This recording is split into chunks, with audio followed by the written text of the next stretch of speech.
Good morning, dear friends, and welcome to you all to this fourth session of our India-China Luncheon Lectures entitled The 2020 Galwan Crisis and the Future of India-China Relation, How India Can Enhance Its Security and Promote Its National Interests in an Unbalanced Strategic Environment. My name is Frédéric Grare, and I'll be chairing this session. Perhaps a brief reminder of the facts. On May 5th, 2020, Chinese and Indian troops engaged in aggressive face-off and skirmishes at location along the Sino-Indian border near the Pangon Lake in Ladakh and near the Tibet Autonomous Region. This was the most lethal, actually the only one, and the first occasion on September 7 when shots were exchanged across the line of actual control. And it was for the first time in 45 years. Ever since, Indian analysts have been trying to understand why Chinese troops moved into areas in Ladakh, particularly in the Galwan area, that have been peaceful since 1962. And they also wonder about the significance of the sequence of events on the future of India-China relations. And that relates, of course, to the second part of the title of this session, on how to promote India's national security in an unbalanced strategic environment. Why is it of relevance for us in Europe? Because this is, in our mind, indicative of a changing Chinese attitude, which started from a relatively peaceful relation, and at least manageable peaceful relation, into something which is increasingly uncertain and may happen sometime to threaten European interests as well. To address this issue this morning, we have a very distinguished guest who has the not unique but quite rare characteristic of being both a soldier and an academic. General Narasimhan has had a very distinguished military career and has been awarded 4 times for service rendered to the outstanding contribution, to the Indian Army. But he is also an academic with a PhD on India-China relations, and he's the author of many articles in various journals and magazines. He's today the director of the Center for the Study of Contemporary China, and we couldn't dream of a better guest to analyze this still ongoing issue, and one that is likely to continue to structure relations not only in Asia, but also further in the Indo-Pacific and perhaps later in Europe. So General Narasimhan, you do have 25 minutes to tell us about your views on this ongoing problem before we go to the Q&A session and start exchanging with the audience. General Narasimhan, you do have the floor. Thank you. Thank you very much, Frédéric, and thanks a lot for the for having me over for this talk. It's really a privilege, and I really appreciate this. In the next about 25 minutes or so, I'll just give you a rundown of what happened since 2020, and then see as to how the India-China relations are panning out at this point in time and in the future. The first point I want to make is that the India-China relations have always been on like a sinusoidal curve. Sometimes they've been good, sometimes they've been bad. If you take the period from 49 to 54, 55, they were good. 57 onwards, it went down. It came up after 88, and then it again has gone down over a period of time. So it keeps going in a little bit of a yo-yo fashion. The second thing is that what Frédéric talked about why this happened, why Galwan happened. That is a thing that generally people have not been able to confirm as to why this has happened. Chinese themselves have put out a number of reasons for it, but notwithstanding that, the fact remains that the events of 2020 happened, and that is what we need to take into consideration, and then look thereafter as to what things have moved on, the way they have moved on. The first thing is, initially when this event, the entire event started, I think it started in a military manner, and later on it has become a politico-military issue. So this continues to be a politico-military issue as of now. China has been pressing in the last couple of years for improving relations, saying that the border issue should be kept in its perspective, kept in the right perspective, and thereafter you need to develop the relations in all other spheres. The bilateral relations are being seen by China from the prism of India's relationship with the US and other countries. So this is something which has gained ascendancy as far as the discourse goes. It also has become extremely sensitive. China has become extremely sensitive to Quad and Indo-Pacific. In any case, the Indo-Pacific was never liked by China since 2018.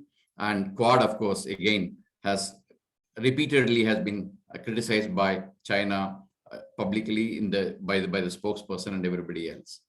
It also starts in the same context of seeing the relationship of India with US and other countries. It also questions the strategic autonomy that India follows. But the fact remains that the foreign policy of India has been one of strategic autonomy, and that continues to be the major pillar of the foreign policy. China's views on incidents in Eastern Ladakh, it's very illuminating when you look at the Chinese language media and the Chinese writings. They say that they're convinced that India was the aggressor, and they say that India committed a strategic misunderstanding. They also say they also think and write about whether the East, that is the Taiwan side, or the Southeast South China Sea side, or the West, which is the Indian side, should be dealt, or both should be dealt simultaneously. There have been writings on this. They also say that PLA seems to be better than India's armed forces. This is their version of what they are saying. What has happened overall? The incidents are known, incidents are available on the media. I don't want to waste much time on it, but a couple of things have come out very clearly militarily. One is the trust deficit, which happened because of the incidents of 2020, has been phenomenal, in the sense that as it is building trust on the military front has been quite difficult. A lot of effort had gone in on this for the last about 2 to 3 decades. And that trust seems to have broken because of the incident that happened on the line of actual control in 2020. The second thing that on the military side that has happened is the defense cooperation has come to a standstill. The third thing is the deployment has increased on both the sides. There are many write-ups which have come up on this. Approximately 50,000 troops on either side have been mobilized during that incident, and probably be around that area even now in some form or the other. The infrastructure differential, which is actually between India and Chinese border, is actually been stark, because China started the infrastructure construction approximately a decade and a half ago, before India started. Therefore, there is a difference. But that difference is reducing at this point in time, with infrastructure coming up on the Indian side also. And the technological differential is also a huge differential that we face. So these are militarily the impact that has happened because of this. On the economic side, India was the first in the world to ban Chinese apps. So far, 267 Chinese apps were banned in 2020 over a period of time. Yesterday, another 54 apps have been banned. So these are basically on the premise of security and strategic considerations. So this is basically on that premise that approximately 300 plus apps have been banned. A lot of contracts also seems to have been cancelled. The net effect of this cancelling of contracts is approximately $6.8 billion, or if you take it cumulatively from what happened in 2020 and beyond. The government procurements are also now being looked into from where they are being procured. Huawei, of course, has been excluded from the 5G trials. And these are the kind of issues economically that India started doing at that point in time. So how do you assess this whole thing? First is, I get a feeling that over a period of time, disengagement and de-escalation may be possible. It may take negotiations, harder negotiations, and it may take a longer period of time, but it may happen. The reason why I'm having this confidence is that there have been earlier instances where the time taken to resolve issues have been almost up to 7 years. So somewhere down the line, I think there'll be some wisdom that will come into this whole argument, and disengagement and de-escalation likely may happen. And that to differentiate between disengagement and de-escalation, disengagement is basically moving of the troops which are in the face-off sites backwards, and de-escalation is the total movement of troops backwards to their peacetime locations, particularly of those additional troops that have come into that area. So this is something which is likely to happen over a period of time. Second thing is face-offs will continue like this. Since the line of actual control is not an accepted line by both the sides, both the countries, there are different perceptions which come up at various times, and therefore face-offs may continue, and it may spread to other areas, because 2020 saw majorly the actions being restricted to eastern Ladakh part of India. It may spread to other areas because the entire length is approximately 3,488 kilometers of a very, very rugged and a high altitude terrain. So it is going to be somewhere it can escalate onto the other side. It can spread to the other side, may not escalate. The other thing is China is not likely to move forward on the boundary question unless this issue gets resolved. And we have mentioned in most of our dialogues and everything else that for proceeding on the bilateral issues, on other issues other than the boundary issue, the prerequisite has to be maintenance of peace and tranquility along the line of actual control. This does not mean we mean resolution of the boundary. That will come after this, but a general understanding and a general acceptance that peace and tranquility should be maintained along the border, and unilaterally pressure should not be mounted on the line of actual control is something that is being talked about. And it is this kind of face-offs are likely to happen, but it may or may not escalate into a major kind of a conflict, at least in the near term. When I say near term, at least 5 to 6 years. There are many reasons for this. If there are any questions on that, I'll take it in the question and answer session. As I said earlier, mutual trust, not only in the military field, but also in the other fields, has been the casualty in this entire episode. Therefore, painstaking efforts need to be done by both sides if we need to regain that trust. So therefore, if one can put this, there is some kind of positivity. There is also some kind of hard negotiations and bargain to come. As far as economic relations are concerned, even though actions have been taken, there have been people who have been writing that the bilateral trade figures between India and China grew to $125 billion, which is the maximum so far in the history of the India-China trade.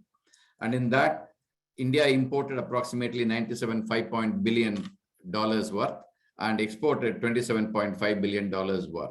So this is something which has happened because purely on the demand and supply requirement of both the countries. The people-to-people contacts are likely to be affected. China has not actually let in the Indian students and others to go back to, and other professionals who are working in China to go back because of the zero COVID policy that they follow. So this has affected the people-to-people contact, and a lot of people are actually having trouble in finishing their courses which they've joined in China.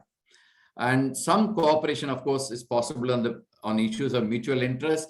That is to say that everything is not lost. In some areas like climate change, solar alliance, etc., we will be able to get some kind of cooperation that is possible. So having seen this, let me come to how the foreign relations paradigm of China and India are at this point in time. China in the last 2 years has been pretty aggressive in the foreign relations policy. It is based on probably its economic might, and it also has displayed an obsession with Taiwan, with almost 950 sorties flying across the ADIZ of Taiwan in the last year. And this year again, there have been a number of intrusions on the Taiwan's ADIZ. So this is something that has been noticed in the recent past, which has been quite prominent, and probably also because Taiwan started giving out these figures from September 20 onwards. So there's a time period in which we can look at this.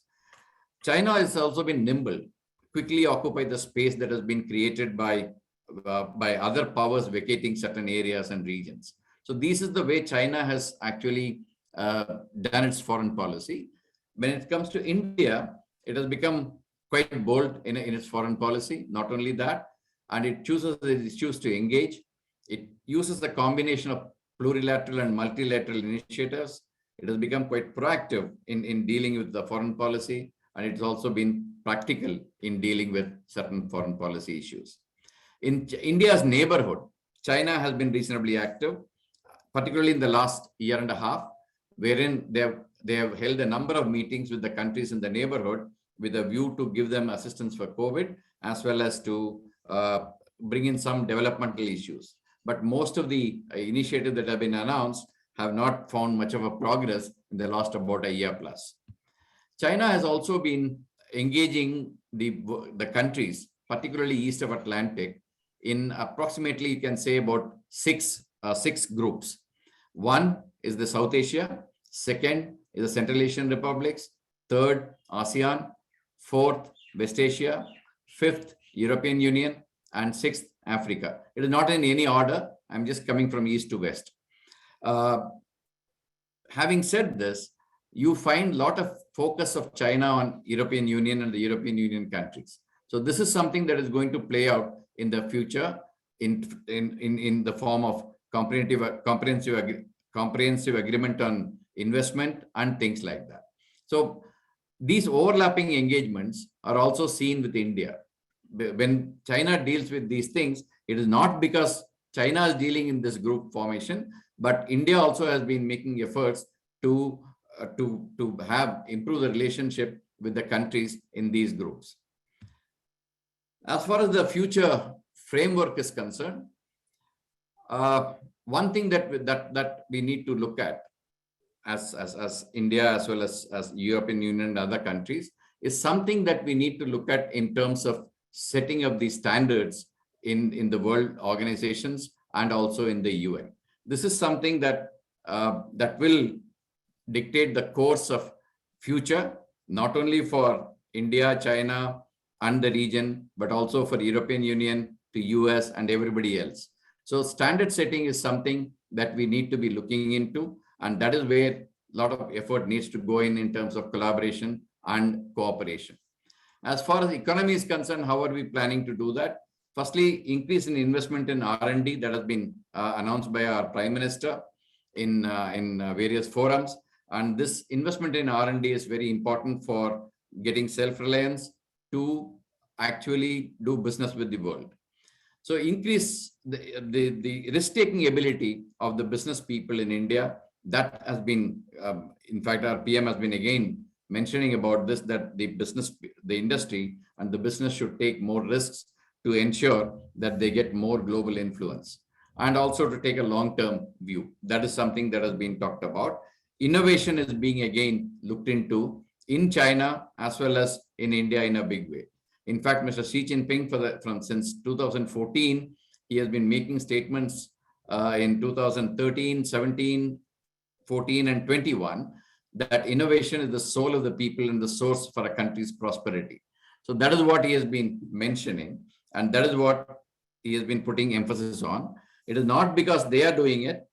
India was already on the path of improving its innovation. So therefore, there have been additional investments into the research and development and innovation related issues. The other issues, some of the other issues on the way ahead. One thing that I think India has conveyed to the Chinese in this particular incident that happened in Ladakh is actually to say that this far and no further. In fact, why I am saying this is, even in 2017, when the incident took place in Doklam, which is in the eastern part of India, the other aspects of the relationship were still going on. There were no stoppage. But this time around, it appears that the incidents of Eastern Ladakh have actually impinged on the bilateral relations on the other aspects, and therefore the insistence on maintenance of peace and tranquility along the line of actual control. India is also making efforts to make the border management mechanism effective, and in terms of surveillance and other capability building, the instance that is being looked into. The enhancing the capability of the constant surveillance of the line of actual control and beyond. And also, India has been pushing for clarification of the line of actual control. Earlier, I mentioned that the line of actual control is something which has not been actually accepted or demarcated on ground. Therefore, there are face-offs that are likely to take place. So there was a process of clarification of line of actual control which started in the late 90s. The process peeled off in around 2000, 2002, when Chinese backed off from exchanging the maps in the Western sector. The maps for the middle sector have been exchanged. There are three sectors: Western, Middle, and Eastern sector. Middle sector is the one for which the maps of perception of LHC of each side have been exchanged. In the Western sector, when it was likely to be changed, the Chinese pulled out from the entire process. And thereafter, this has stagnated there. So if the clarification of LHC line of actual control is done, face-offs are likely to reduce, and therefore the frictions on the border are also likely to reduce. Continue engagement for resolution of the boundary question. The boundary question is a complex one. If one needs to talk about it, it takes a long time. But to cut the long story short, after India became independent and China became a republic in 49, for about 4 or 5 years, the boundary issue did not figure so much. But thereafter, when India found that the Chinese have constructed a road which is called the Western Highway along the part of Aksai Chin, which India's territory is, then the relations started getting into an issue. So thereafter, you find claims and counterclaims, and thereafter you also found the India-China relations taking a nosedive when 1962 war happened between India and China. So the whole issue it's a complex issue, but we need to keep pushing towards finding a solution towards that. Lastly, but not the least, keeping a watch on China's boundary issue with Nepal and Bhutan. There are reports of China constructing villages on the disputed territory with Bhutan, on also disputed territory with India, and also on disputed territory with, it's not disputed territory, but it has been accepted territory. Even in Nepal, there have been some incidents of Chinese actually building certain amount of villages, etc.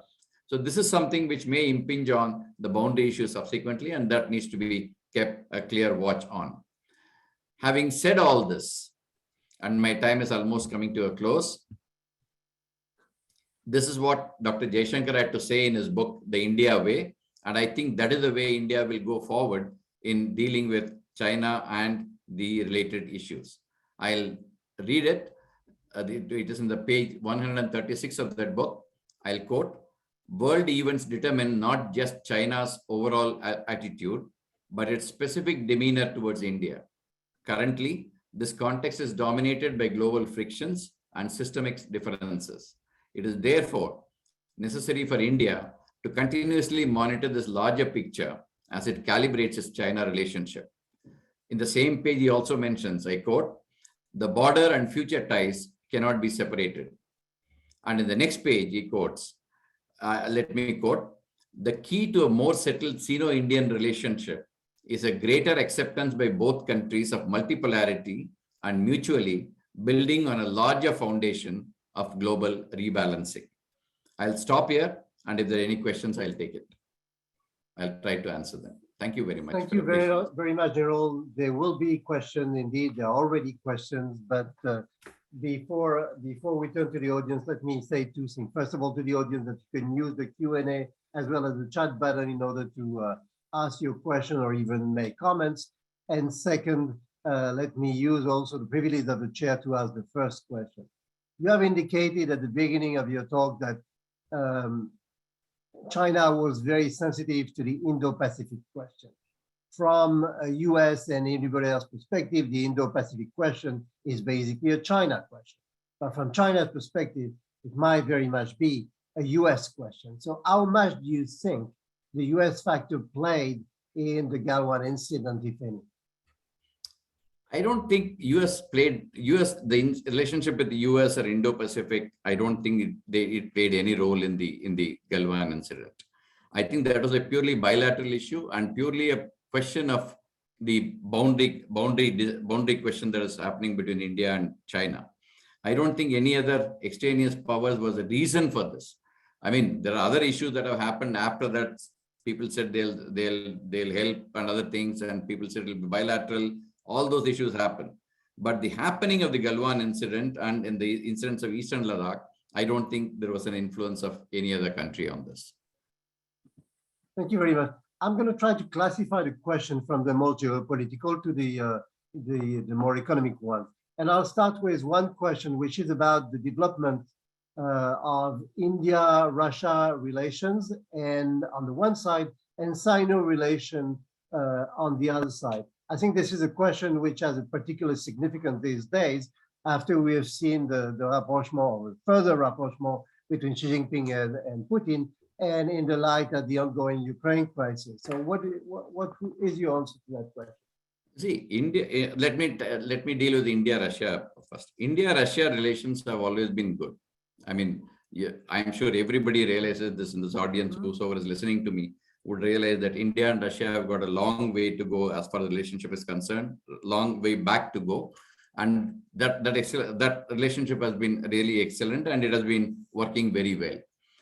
Sino-Russian relationship has been becoming a little closer over a period of time. People generally try to concentrate on the recent past, but I would say that almost 2 decades ago onwards, you find China-Russia joint exercise starting, like exercise Peace Mission, which started in 2005. I had the opportunity of attending that exercise where I was posted in China at that time.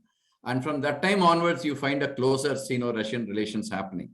Not only that, the equipment profile of China earlier used to be of Russian origin. And you find the import of ships, aircraft, etc. from Russia was happening with China also. So that relationship is nothing new. It has been going on for some time. It has become a little closer, probably because of certain incidents that have happened in the last about 5 to 6 years. But that is something that needs to be dealt with. Sino-Russian relations also have their ups and downs. There are plus and minuses. I am sure the maturity of the people who are dealing with it will definitely look into all those issues. But my reading is Indo-Russia relations are well balanced and well rooted in the history and other issues. Sino-Russian relations are also closer, and both have got a role to play. But do you see the possibility of, let's say, a shift following the Ukrainian crisis, or not really? Shift? You're talking about a shift? Yeah. I don't think that has got anything to do with this relationship. India-Russia relationship, I don't think is dependent on that. That is dependent on its own. It has got its own place, and it has got its own value. I don't think that has got anything to do with what is happening in Ukraine or any other place. But at the same time, the relationship between India and Russia has a lot to do with India's willingness to prevent Russia from falling into too much, at least into China's influence. How is the present situation affecting that policy? Does it leave it totally untouched, or is it likely to diminish your margin of maneuver? I don't think so. See, even when I told you about China importing weapons from Russia, at the same time, India was also importing weapons from Russia. And they were almost doing the same thing. The same weapons are being imported. Sukhoi 30s, the Kilo class submarines, all of them were being done from both the sides. So I think if you combine and start looking at it, things become a little more complicated. But if you keep it bilateral, like India-China, India-Russia, Russia-China, that becomes a little different. So that is the way I would like to see. I don't see much of complications in this. I think the India-Russia relations are well rooted and well placed. Thank you. Let's turn to the other question, and one general question, which is about the relationship, the economic relationship between China and India. First of all, how important is trade in the relationship between India and China? Which are the most sensitive trade areas so far? Right. Trade plays a role, but I think starting from 2020 onwards, trade probably takes a little backseat compared to the other issues, particularly maintaining the peace and tranquility along the border. Having said that, I also mentioned in my remarks, plus this question also asked about trade. The trade has improved typically because of demand and supply of both the countries. Basically, what was looked at as machinery, electrical items, agriculture are the ones which got imported. Some of the sectors on which there is a dependency on China's supply chain, that is power sector, automobile sector, electrical sector, solar sector, things like that. So there are certain sectors in which there is dependency. There are action that is taking place to ensure that the dependency doesn't become overly dependent. But at the moment, there is a dependency there. So these are the sectors by and large. And the trade has increased, as I mentioned, approximately 40% is the trade increase that took place last year. So this is something that is being looked into. And that is why the decoupling, when you say decoupling overnight, is unlikely to happen.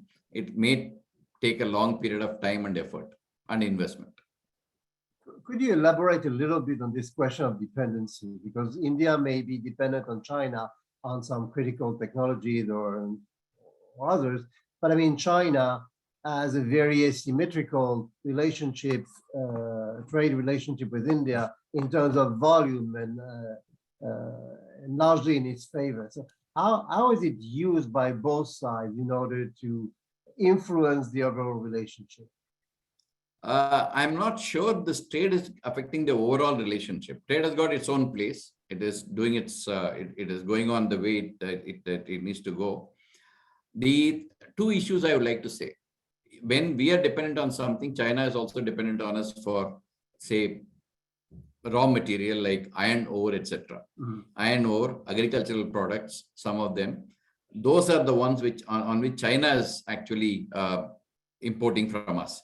And similarly, from Chinese side, it is basically the finished products that come back to India. That is why this trade deficit that you see on the Indian side of approximately $67 billion.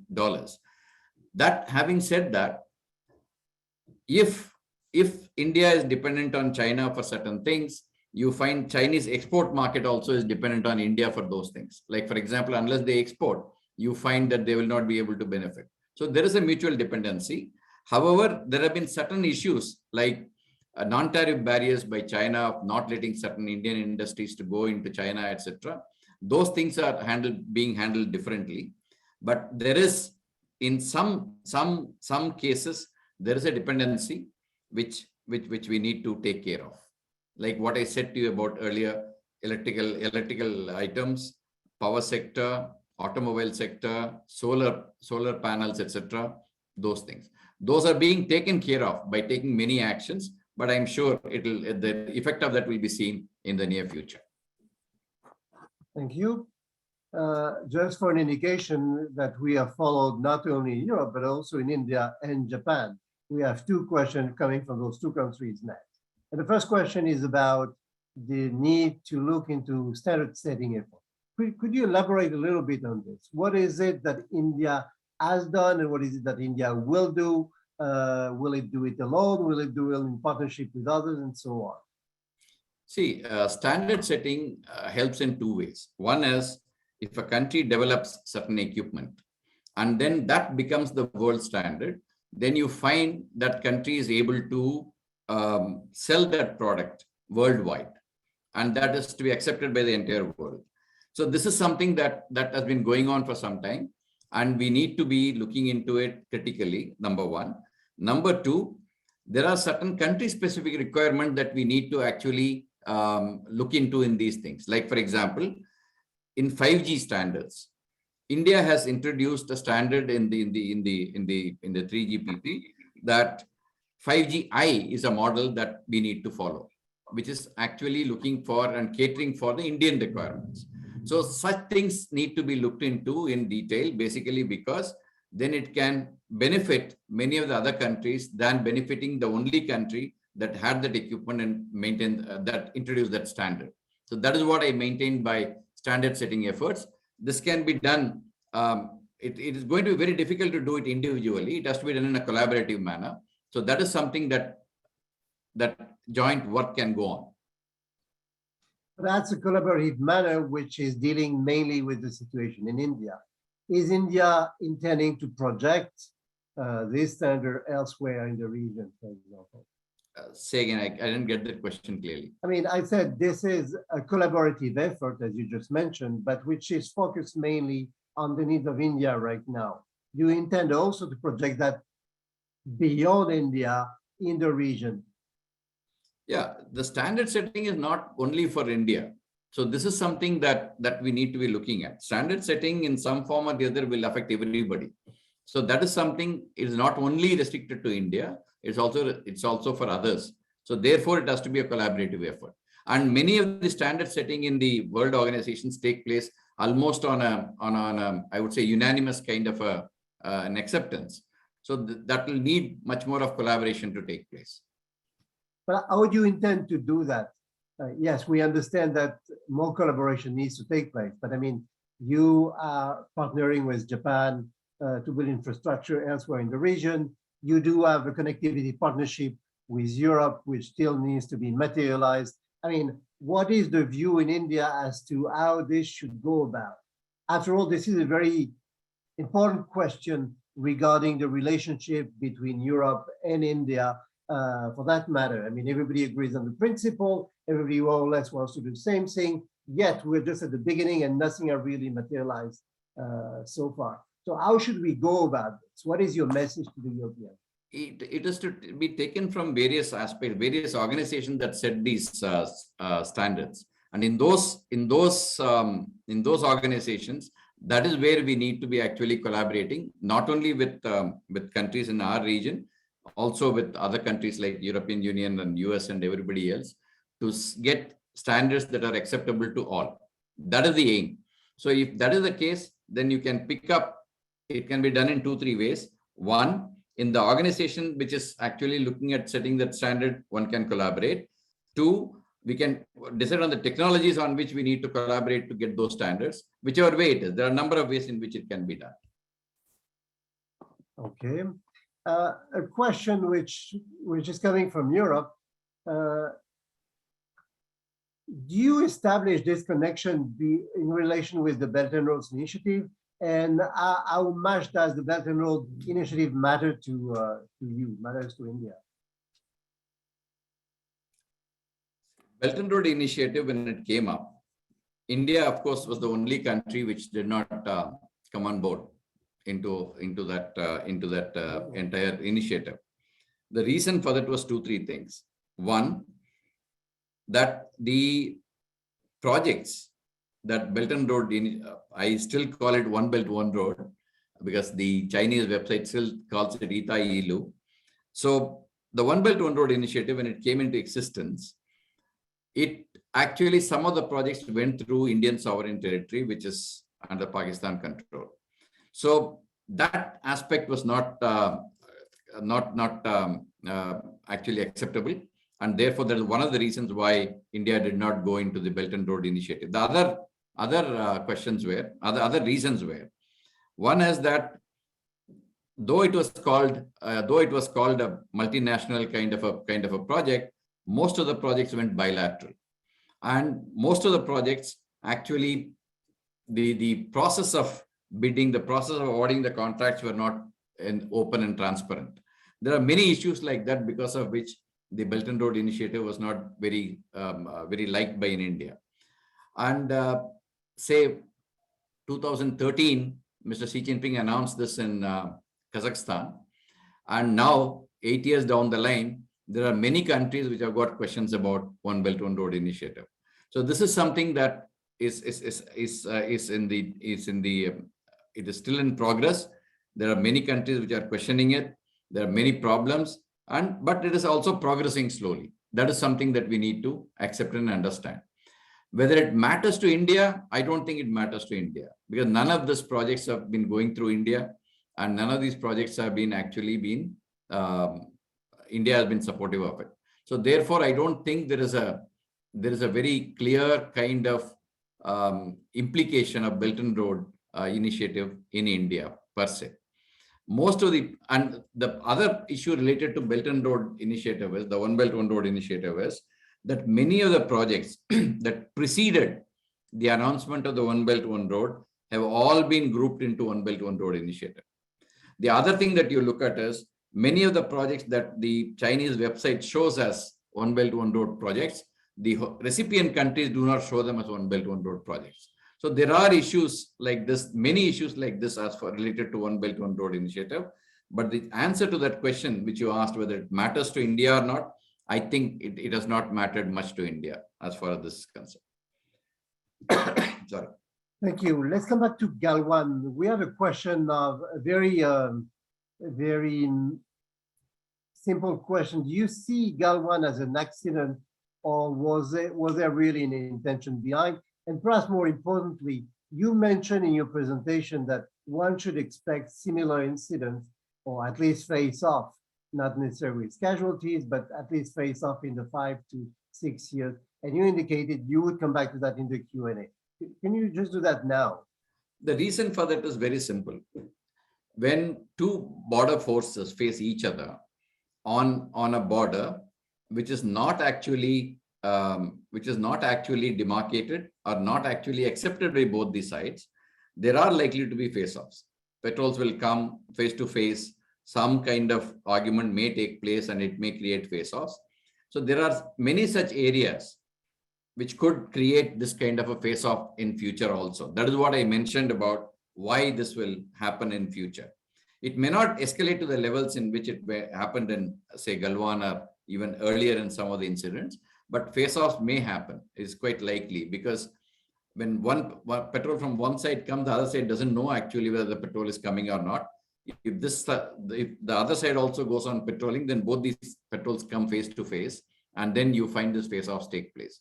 Many a time it is resolved locally, and sometimes it may escalate to a little bit, but face-offs are likely in the other parts also, which keeps happening over a period of time. I mean, when we speak of the specific, the local, there is always a temptation to play that in a larger and very broad context. And we have a question coming from India.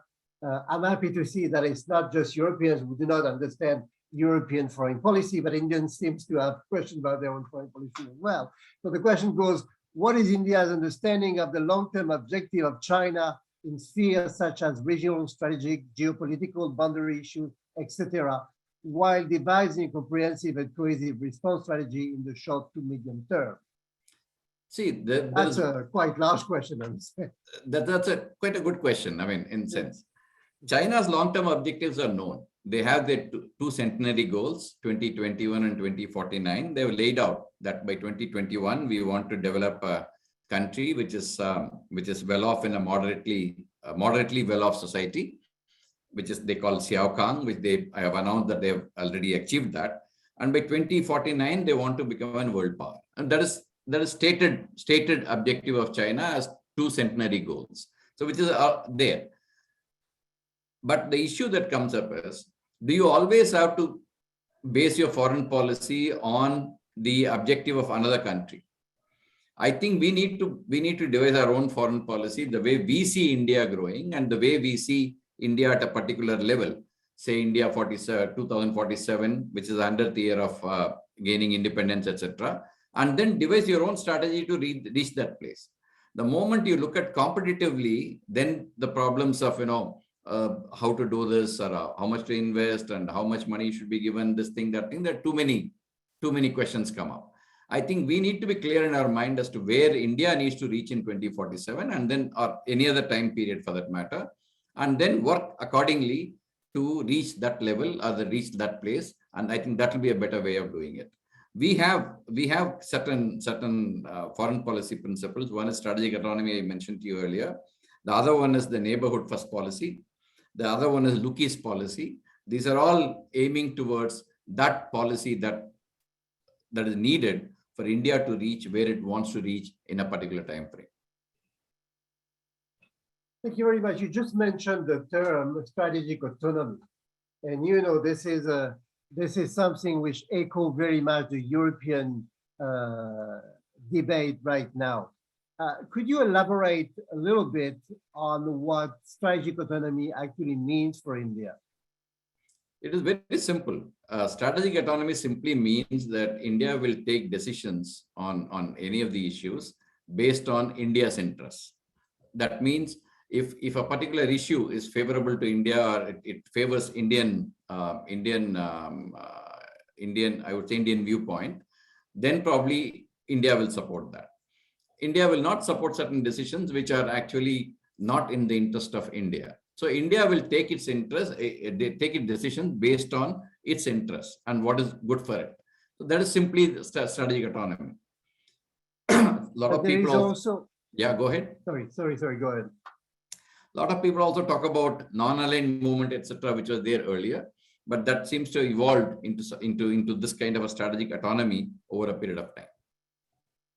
The question I wanted to ask you is, what are the limits of this strategic autonomy? After all, there is a huge asymmetry of power between India and China, and the talent of India so far has been to be able to manage this asymmetry quite adroitly politically. I mean, but at the same time, this asymmetry continues to grow. So what exactly are the limits, or what is it that you are ready and willing to do in order to make sure that this autonomy remains intact? That is, the question is based on the premise that this asymmetry will keep growing. What happens if the asymmetry gets reduced? That is one. Well, that is one. That's a legitimate question, except that the numbers right now do not indicate such trend. Okay, we'll see the numbers in future and then we'll come back for another talk on this. But having taken this question of yours, you see, you need to have a deterrence capability for which India is capable of handling it at this point in time, and the deterrence capability keeps getting built up as the things that are required. So basic thing that comes up is, while there's a question that the asymmetry may increase, there is also a possibility that asymmetry may decrease at some point in time, because the growth rates, the kind of development that are taking place may not be eternal, and they may not be going on a linear fashion the way it is being projected. So you need to look into that. That is number one. Number two, you need to also plan for how to deter any kind of misadventure from anybody. That is the deterrence capability that India needs to build, which it is capable of doing and capable of building it at this point in time. And having done that, thereafter, then you devise your ways and means. Like, for example, I quoted you some examples of economic measures that have been taken. There are many issues that, like that, it could be mentioned. Like, for example, we didn't join RCEP. That was affecting us, and so we didn't. Our interests were not taken care of, and so we didn't join RCEP. Similarly, based on what is our interest and what is good for India, the decisions will continue to be taken, is what I understand. A similar question coming from Europe again is, we are living in an era of major power shift where China rise as most consequential. How is it all affecting India's positioning? You have partly answered that question, but I mean, I don't know if you want to develop some more specific aspects of it. I'll see. In the recent past, if you look at how things have been evolving over a period of time, you find many kind of groups or small groups of countries coming together on a matter of common interest and then working towards it.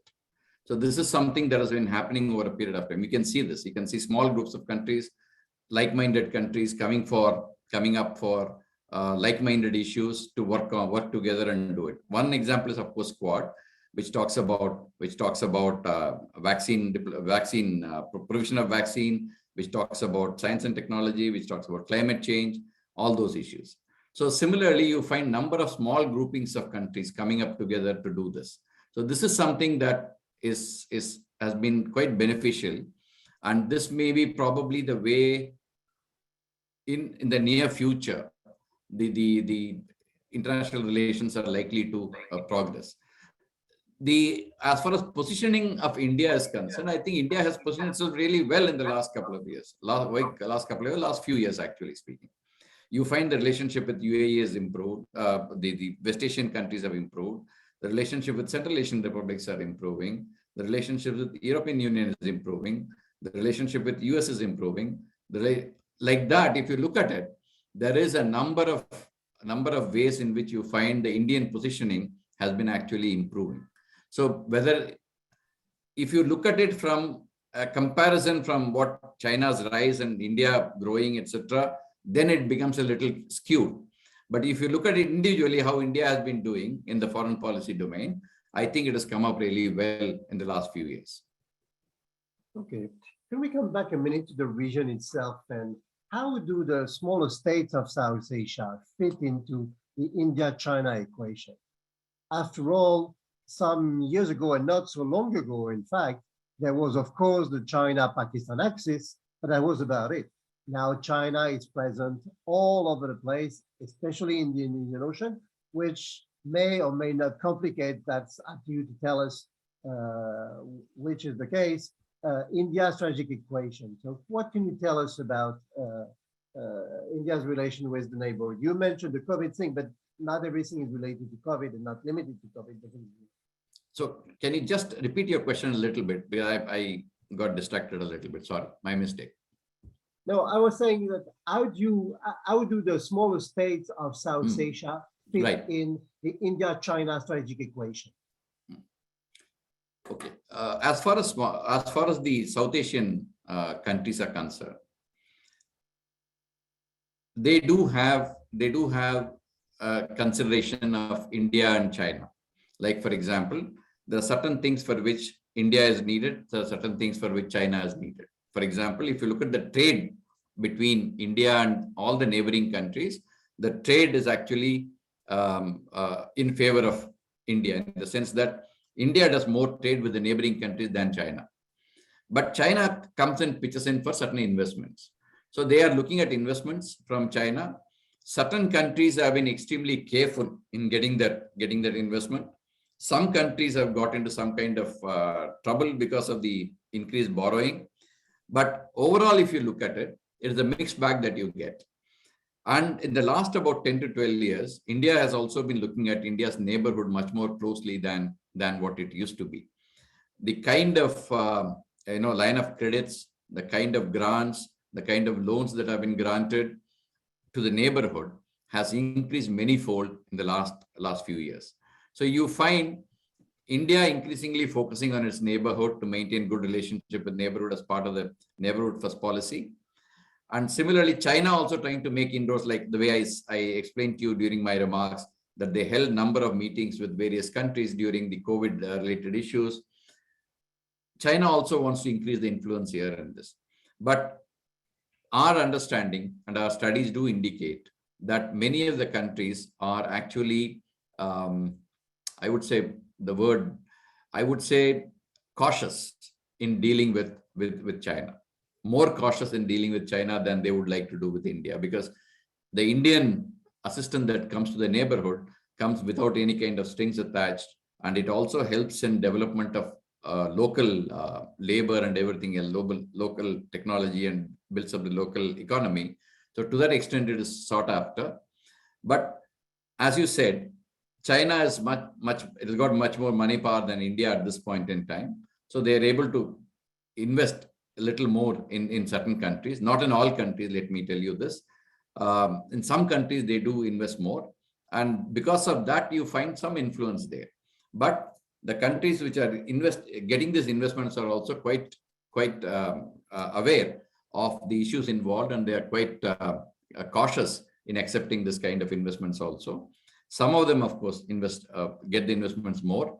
Those are different, but like Pakistan gets a lot more investment than any other country in the region. Some other countries like Bangladesh and all have been quite cautious. Myanmar has been cautious. So they have their own checks and balances working out. The relationship of India with all these countries has been really good and improving. But let me perhaps push the argument a little further. The situation that we are seeing emerging now is not a situation of China or India, but a situation in which China is becoming the new normal in the equation between the relationship of all these smaller states and India. Because yes, you have invested in many ways in all your neighbors, but at the same time, it does give them a leverage, in fact, on both India and China in order to increase their own say in the whole process, without really eliminating China from the scene. So how do you see this new situation emerging? No, the situation is not new. The situation has been there earlier also when, in fact, earlier means about a decade, up to a decade. If you go back, you will find this thing happening, that the smaller countries trying to balance between India and China in some manner. And that balancing will continue to happen because none of these countries can actually just move to one side and say, okay, I don't look at the other side. So I think that kind of a thing will happen. But what has happened is, with India, the kind of projects that we have done in the neighborhood has been really helpful for the country. That is number one. Number two, the delivery of the projects was a little slow earlier. Now it is catching up speed. So that is something that will actually help in maintaining good relationship with the neighborhood. So there are a lot of things that are being done to ensure that the India's relationship with the neighborhood is really good. Okay. And we have a last question because I think that time is running. A last question on Russia and your relationship with Russia. The question is, what sanction would India impose on Russia if it invades Ukraine? And I think you have indirectly already answered that. But do you see the Ukrainian crisis as a problem for your relationship with Russia? Is it likely to? I don't think so. I think our foreign ministers answered this question, and when he had gone for the Quad foreign ministers meeting in Australia, he talked about that we don't believe in a policy of national sanctions. That is one thing that he mentioned. And second thing, he said that we have already said what we need to say in the UN Security Council when that voting took place. So I think sanctions is something I don't think we are looking at, because that is what the foreign ministers clearly openly said, that we don't believe in national sanctions policy. Thank you very much. We'll take a last question. This is about the US role in the region, still in relation with the China question. We have seen AUKUS recently as a reassertion of US willingness to be military presence in the region, and with military might that it perhaps never had before in the place. How does India, look at this development, and is it something which is likely to affect his own positioning vis-a-vis China? I don't think so, because on the AUKUS again, we are thinking that US is coming in a little more now into this region. But please take your mind back to the Obama regime when they did the pivot to Asia and then the rebalancing that took place around that time. I think it is a continuation of that policy that has happened with AUKUS in some form. So the issue that comes up is India is not a party to it, nor is Japan a party to AUKUS. I don't think that is going to affect in any manner the India-China relationship. India-China relationship is bilateral, and all these boundary issues and everything else are to be dealt with bilaterally. So to that extent, I don't see AUKUS playing any kind of major role in that particular relationship. I mean, you say it's a bilateral relation, it's strictly a bilateral relationship? I mean, what about your Indo-Pacific region, which after all is also a way to manage your relationship with China, but is by no means a bilateral relationship. I agree. But Indo-Pacific is a developmental initiative, and AUKUS seems to be having a more of a military content. I think these two are two different things and to be looked at two differently. If you look at that AUKUS statement which came up, other than I think one line where they talked about cooperation, science and technology and other things, I think in the para 4, beyond that, everything else was purely military. Whereas Indo-Pacific is not to deal with military, it's not dealing with military at all. It talks about developmental initiative and other issues. Similarly is the Quad. So therefore, I think we are discussing two different things here. And I don't think in that context, if you look at it, AUKUS is not going to have any kind of influence on India-China relationship. Thank you very much, General Narasimhan. I mean, I'm afraid it's now time to bring this session to a close. It's been definitely a rich interaction. So thank you again. Thank you to the audience for being with us this morning. We will soon have sessions on some of the questions that you have been asking today. I mean, I'm referring in particular to the Russia-India relationship in the context of this relationship with China, but that's still to come. So stay with us. General, thank you again, and we'll be delighted to see you one other time on this Luncheon Lecture series. Thank you very much, and goodbye Thank you to very you much. all. Thanks a lot.